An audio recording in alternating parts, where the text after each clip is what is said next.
Assalamualaikum warahmatullahi wabarakatuh. Waalaikumsalam warahmatullahi wabarakatuh. Masih di Gria Pasulukan, Sumedang, Jawa Barat. Dan masih acara bincang-bincang malam dengan tamu istimewa kami. Kali ini akan membawakan judul Kembali kepada Tuhan itu sistem baku atau pilihan. Nah, jadi judulnya Kembali kepada Tuhan itu sistem baku atau pilihan. Kita bisa menyimak apakah kita akan kembali kepada Tuhan itu sistem atau pilihan. Baik, terima kasih. Ini saya kira yang menggelitik dalam benak saya dan mungkin dalam benak-benak semua pendengar ya. Dalam torekoh ini atau dalam torikoh manapun, sebenarnya yang dipromosikan adalah bagaimana kembali kepada Tuhan. Betul. Ya, nanya lah. Memangnya saya pernah iseng-iseng tanya ke ChatGPT. Kembali kepada Tuhan itu sistem baku atau pilihan oleh manusia. Artinya manusia boleh mengabaikan, tidak perlu kembali kepada Tuhan. Itu pertanyaan yang saya tuliskan di ChatGPT. Ternyata jawaban singkatnya adalah kembali kepada Tuhan itu adalah sistem baku yang diciptakan oleh Tuhan pada hakikat penciptaannya, sehingga melekat erat, melekat ketat, melekat hakiki, melekat pasti setiap manusia itu wajib kembali kepada Tuhan. Nah, pilihannya adalah kembali kepada Tuhan itu dengan kesadaran, dengan kesadaran yang benar dan jalan yang benar, atau tidak, itu pilihannya itu. Tapi kembalinya pasti kembali kepada Tuhan, hanya kembalinya dalam keadaan sadar atau dalam keadaan tidak sadar. Kembalinya dengan jalan yang benar atau jalan yang salah, itu pilihannya. Tapi manusia tercipta untuk kembali kepada Tuhan. Itu peta dasarnya adalah sebagaimana pada surat Baqarah 156, innalillahi wa inna ilaihi roji'un. Itulah yang harus kembali kepada sistem yang terpasang, itu harus kembali kepada Tuhan. Dan dalam uraian itu yang saya juga terkaget-kaget, ternyata manusia ini sebenarnya sudah dibekali dengan satu sistem yang terpasang di dalam diri ini untuk kembali secara otomatis kepada Tuhan. Sudah dibekali. Sudah dibekali ya. Yang itu mungkin di secara sains namanya ilmu navigasi. Ya, kemudian kita kenal dengan ilmu navigasi, kita kenal dengan teknik teknologi navigasi. Ya, tiap manusia pasti akan kembali kepada asalnya. Sebagaimana navigasi itu, setiap satu gerakan pasti menuju satu tujuan tertentu. Itulah teori navigasi. Ya. Nah, terus bagaimana perbedaannya kalau yang kembali dengan jalan yang benar dengan tidak ya. benar? Nah, itu perbedaannya gimana? Ya. Oke, pilihan manusia sebenarnya ada dua, walaupun hanya satu, ini kayaknya dua. Kalau kita ambil surat Insan ayat 3, inna hadainu sabila imma syakiran wa imma kafuron. Sesungguhnya kami berikan petunjuk jalannya. Hanya manusia itu syukur mau menjalani petunjuk jalan itu atau mau menolak atau tetap diam kufur gitu loh. Pilihan cuma itu. Kayak pilihannya dua ya, sebenarnya hanya satu. Mau atau tidak mau gitu loh. Tuhan sudah ciptakan satu jalan kembali kepada Tuhan. Pilihan manusia mau kembali mengikuti jalan itu atau tidak mengikuti, bertahan dengan cara jalannya sendiri. Pilihannya itu adalah seperti itu. Nah, alurnya itu ada dua, alur fisika dan alur metafisika. Alur fisika, tubuh kita ini berasal dari tanah, air, api, apalagi tanah, air, api, udara, dan energi gitu kan. Nah, nanti kembali juga akan seperti itu. Tanah fisiknya itu kembali kepada tanah, kemudian menjadi air lagi, menjadi api lagi, dan seterusnya kembali seperti fisika ini. Nah, kemudian roh metafisika itu akan kembali juga kalau kembali kesadaran, misalnya dengan kesadaran yang benar, kesadaran yang benar atau tidak dengan kesadaran yang benar. Kesadaran benar misalnya ditempuh dengan cara gelombang cinta, kepasrahan, pengetahuan, kesadaran itu. Kalau sadar berarti tidak punya kesadaran itu yang disebut dengan sumundukyun ngumyum fahum layar jiun. Nah, jalan yang benar adalah ketemu wasilah atau tidak ketemu wasilah gitu loh. Jalan yang benar itu ketemu wasilah.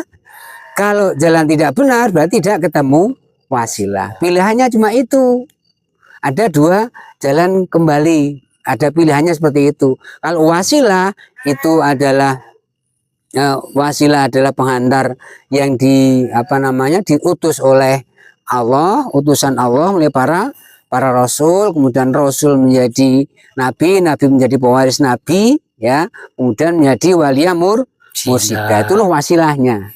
Jadi ruh-ruh yang kembali kepada maharuh itu yang ketemu wasilah. Nah, kalau enggak gitu. Bagaimana dengan ruh yang tidak ketemu wasilah? Nah, itu masalahnya ya. Kalau kita ambil teknologi sainsnya teknologi di Cina, itu Cina sudah punya kesadaran roh nanti setelah mati kemudian roh itu seperti melayang-layang, nanti roh akan turun lagi ke dunia ketika tidak sempurna, bisa menjadi makhluk lebih rendah atau makhluk yang tinggi. Itu dalam bahasa Quran di kita namanya laqad khalaqnal insana fi ahsani taqwim. Aku ciptakan manusia dengan seindah-indah perpaduan, ya. Sumarodatna asfala safilin ilal ladzina amanu. Kemudian manusia kalau tidak ketemu wasilah dia turun rendah-rendahnya, ya. Kecuali orang yang beriman. Dia akan naik. Ketika iman dia punya kesempatan naik, minimal dia tidak turun ke dunia. Oh, berarti seperti yang disebut reinkarnasi mungkin ya. Reinkarnasi kalau bahasa cuma reinkarnasi di kita jadi bid'ah ya. Ya. Itu susah juga. Jadi kita terhalang untuk menemui jalan paripurna itu karena pengetahuan kita yang di-cut tadi itu. Maka apa dulu Nabi ketika menyuruh sahabatnya berguru ke Cina, karena di Cina sudah menggunakan teknologi reinkarnasi yang itu menggunakan teknologi rohani gitu loh. Oh, itu katanya nyambung ya ilmunya. Ya, sebenarnya di situ. Ya. Jadi Nabi mau menjelaskan bagaimana teknologi bekerja. Orang pengetahuan sains tentang roh aja dia nggak paham, sains nggak paham, jadi jelaskan susah toh. Tapi di Cina sudah menjadi sebuah teknologi. Ya, yang kemudian menjadi doa dan harapan gitulah. Padahal di Al-Quran juga ada ya reinkarnasi. Itu ada reinkarnasi, bahasanya lain ya. 28 tuh. Di Quran tidak ada reinkarnasi, nggak ada ya. Cuma yang semakna dengan itu, misalnya begini. Ainakum idza iduman warufatan, ketika menjadi tulang belulang dan berserakan, ya kan? Jadi sudah mati seperti itu ya. Ainakum lamaskunu khalqan jadid, apakah kalian semua itu akan dibangkit menjadi makhluk yang baru? Apa beda reinkarnasi? Ya, sama maknanya aja cuma ya. bukan di Quran nggak ada reinkarnasi ya. Nggak ada. Cuma makna semana itu menjadi makhluk baru, baik lebih rendah atau yang lebih tinggi. Malah disitu katakan jadilah kamu batu atau besi gitu loh. Berarti tidak jadi manusia lagi dong. Jadi kera, babi ya. Jadi kera dan babi. Maka doanya para Cina, mudah-mudahan kehidupan datang kita bisa bertemu lagi. Artinya salah satu tidak turun, salah satu tidak naik, saya setara lagi. Jadi pemahamannya kalau menurut saya udah disekat duluan ya. Iya, di stop dulu, kita jadi terputus dengan teknologi rohani, terputus sehingga teknologi tidak dapat dideskripsikan secara roh tidak dapat dideskripsikan secara sains dan teknologi, maka roh menjadi gelap, menjadi ghaib. Jadilah kita sekarang ini nggak kenal lagi.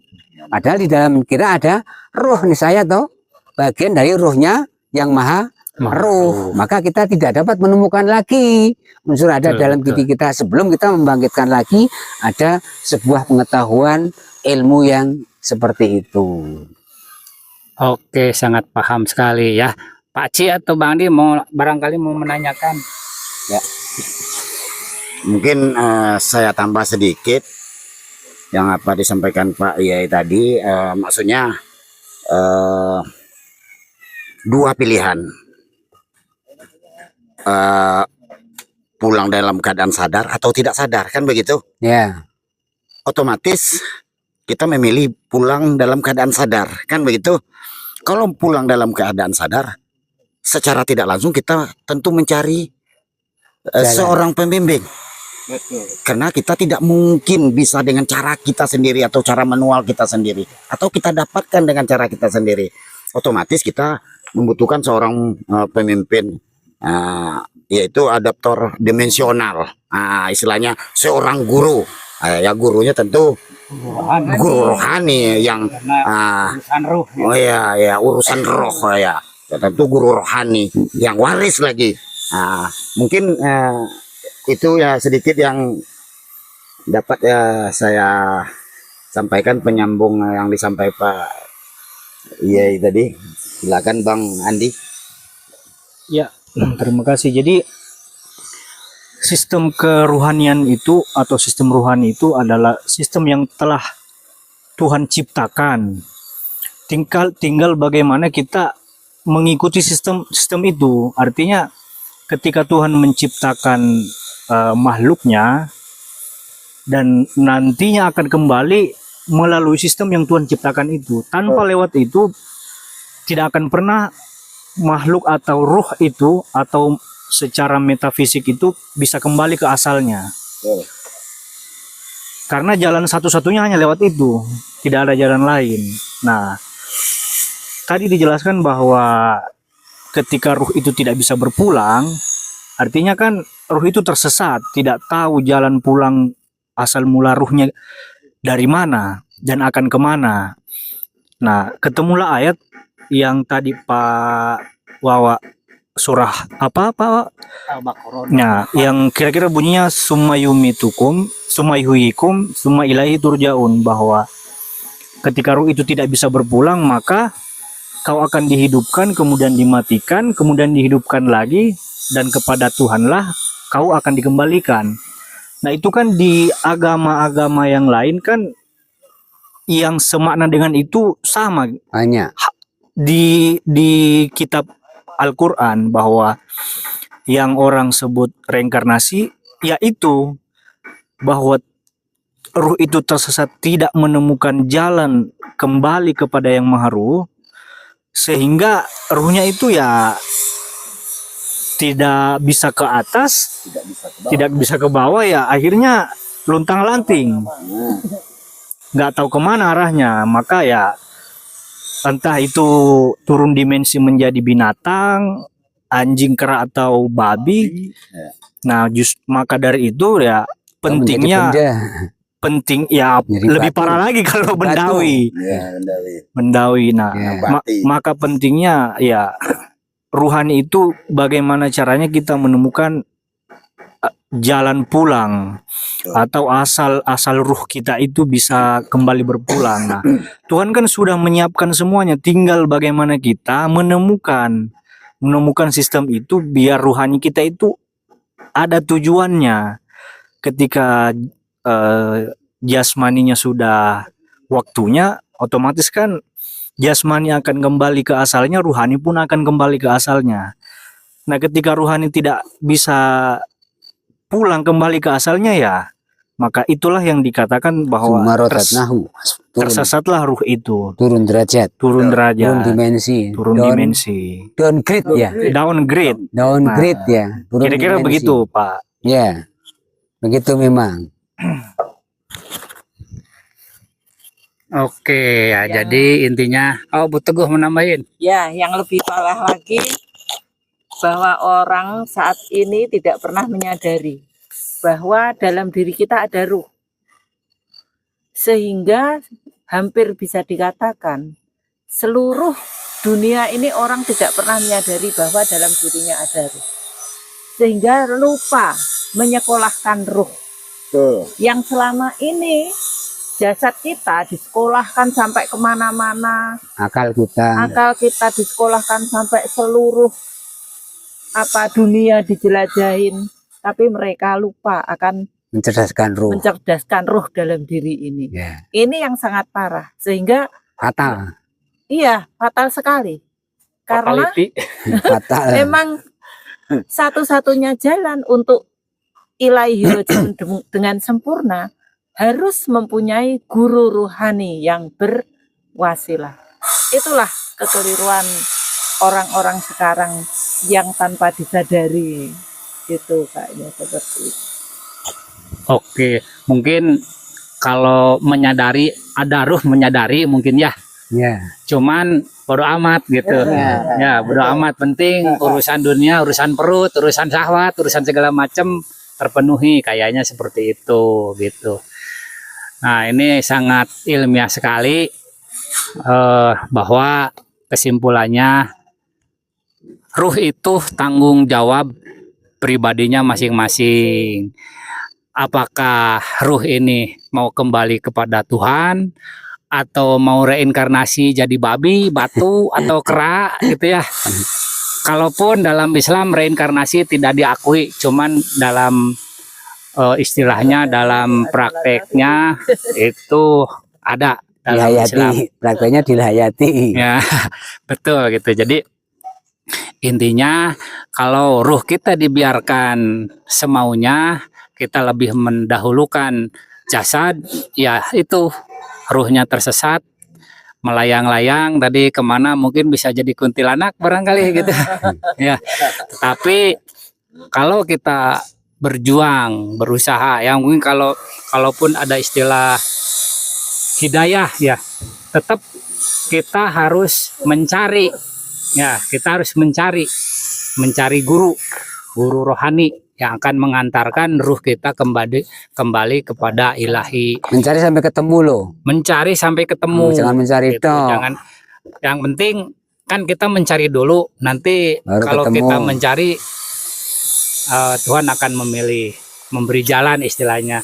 Tapi kalau kita diam, ya bagaimana Tuhan memberi, kita tidak menyiapkan wadahnya gitu. Iya. Contohnya seperti itu. Ya, Ya. kesimpulannya Astajib lakum. tuh. Apa Bu? Ya. Ud'uni astajib lakum. Artinya Memintalah maka pasti akan aku kabulkan. Atau makanya, gini, alladzina jahadu fina Lana lanahdiyannahum subulana. Barang siapa yang berjihad, berjuang sungguh-sungguh di jalan kami, maka kami akan memberikan petunjuk jalannya. nah, jadi harus berjihad dulu. Jihad di dalam arti untuk di akhir zaman ini bukan lagi seperti jihad di Bawa seperti pedang, ya. zaman 1500 tahun yang lalu kan begitu Pak, nggak bawa pedang, nggak bawa Betul. senjata gitu. Cuma jihad senjata itu kan kecil, Pak Ci. Ya. Nabi bilang kan jihad perang Badar itu jihad kecil. Jihad besar adalah jihad melawan diri sendiri. Jadi, menghancurkan egonya sendiri. Pak Wawa, ada sering disampaikan yang mulia Tuan Guru, udah jelas kita akan menyeberangi sungai, belajarlah berenang dulu baru menyeberangi sungai itu. Kalau enggak Betul. kita pasti tenggelam kan begitu. Nah, intinya kita akan mati, harus belajar mati dulu. Mati dulu, betul. Inilah tentang praktek Thariqah Naksabandiyah Kholidiyah Iya. Nusantara. Jangan Jangan Jangan ikut-ikutan masuk di sini. Karena di luar mengira jalan ini Sat syirik, sesat, Sesat dan dan bid'ah. pura. murah. Ilahi anta maksudi waridoka matlubi. Assalamualaikum warahmatullahi wabarakatuh. Waalaikumsalam warahmatullahi wabarakatuh.